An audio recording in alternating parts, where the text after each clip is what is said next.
अस्सलाम वालेकुम रहमतुल्लाहि व बरकातुहू। फिरा माजरत के साथ, दाढ़ी कटाना भी सगीरा नहीं है, बल्कि क्या है, तगीरा खल्किल्ला है। अरे भाई, हिम्मत करके रख लो ना दाढ़ी, मरना भी है, रहना थोड़ी है। लेकिन अफसोस, आज हमारे माशरे में अगर कोई दाढ़ी रख लेना तो पता क्या कहते हैं कि अरे भाई, तुमने तो अभी ज़िंदा रहना है, तुमने अभी से दाढ़ी रख ली है, तो अभी नौजवान हो। लेकिन अफसोस, मैं ये कहती हूँ कि अगर हमें रहना ही होता तो हम तो फिर अपनी जैसे चाहे मर्जी ज़िंदगी गुजारते। अब माइकल जैक्सन को देख लें। माइकल जैक्सन ने कितनी कोशिश की थी ना हैंडसम बनने की, स्मार्ट बनने की थी कि नहीं की थी ना। ये जो हैंडसम और स्मार्ट बनने का शौक़ है ना, ये भी शरीयत की लिमिट में हो ना तो इंसान को तसल्ली हो जाती है कि आप शरई हदूद को क्रॉस करोगे तो इसकी भी कोई इंतहा नहीं हो। अब लड़कियों को क्या होता है, लड़कियों को ब्यूटी का शौक़ होता है, और ये जो लड़के होते हैं उनको हैंडसम बनने का शौक़ होता है। अगर ये शरई हदूद के अंदर हैं तो फिर इस शौक़ की कोई इंतहा नहीं है। अब माइकल जैक्सन ने दाढ़ी क्यों नहीं रखी? माइकल जैक्सन ने कहा कि अब माइकल जैक्सन को ये लगता था कि मैं बहुत ज़्यादा खूबसूरत लगूंगा इसमें, मैं अगर दाढ़ी नहीं रखूँगा तो मैं तो बहुत खूबसूरत लगूंगा।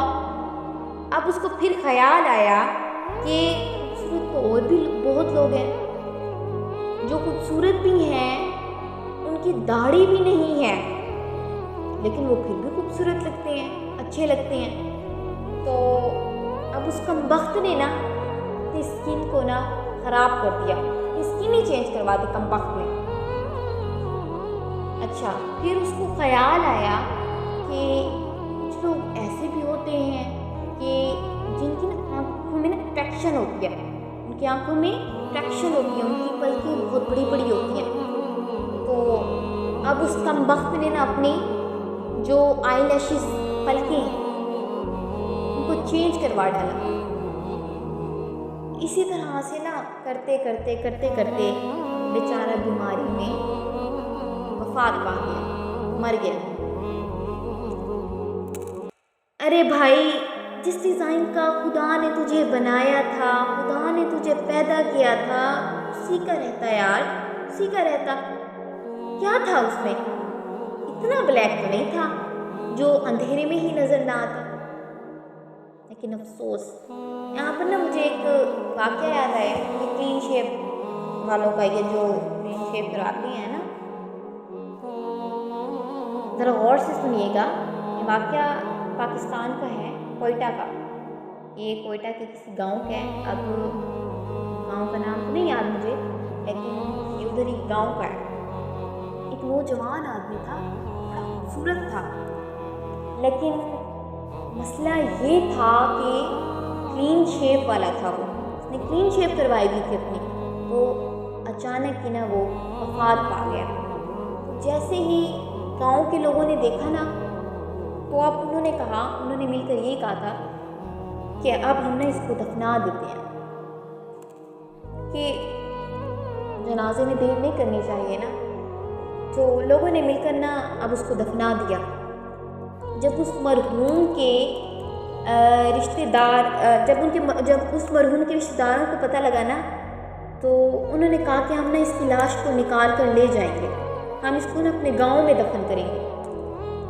तो जैसे ही उनके रिश्तेदारों ने ना मरहूम के, उन्होंने जैसे कब्र खोदी ना, तो जैसे ही चेहरे की तरफ से उन्होंने ईंट उठाई, जो चेहरे की तरफ वाली ईंट होती है ना, जैसे ही उन्होंने वो ईंट उठाई ना, तो लोगों की चीखें निकल गई, लोगों की चीखें निकल गई। कफन चेहरे से हटा हुआ था। क्लीन शेव वाला नौजवान के चेहरे पर काले काले बिच्छुओं की काली काली दाढ़ी बनी हुई थी।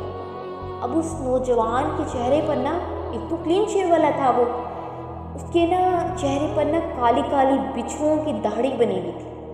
तो लोगों ने घबरा कर ना, उसके रिश्तेदारों ने घबरा कर क्या किया, जल्दी से वो जो उन्होंने ईंट उठाई थी ना, वो ईंट दोबारा उसके चेहरे पर रख दी, चेहरे वाली साइड पर रख दी, फिर उसके ऊपर मिट्टी डाल दी। وہ بھاگ گئے۔ تو میٹھے میٹھے اسلامی بہنوں اور بھائیوں، اللہ تعالیٰ، میری دعا ہے اللہ تعالیٰ ہم سب کو بچھوؤں سے بچائے، آمین آمین